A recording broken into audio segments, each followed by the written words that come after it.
ভাইরা, কিয়ামতের দিন জান্নাতীদের কোনো দুঃখ থাকবে না, সকলের দুঃখ থাকবে, জান্নাতীদের কোনো দুঃখ থাকবে নাকি? থাকবে, থাকবে।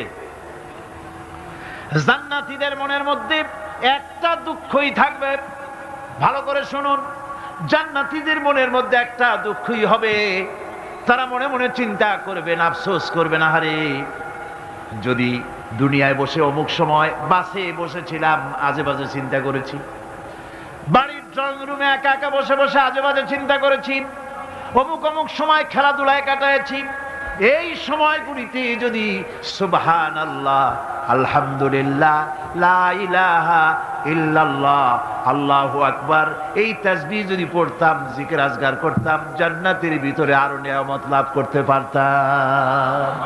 সময়টা তো কাজে লাগাইলাম না।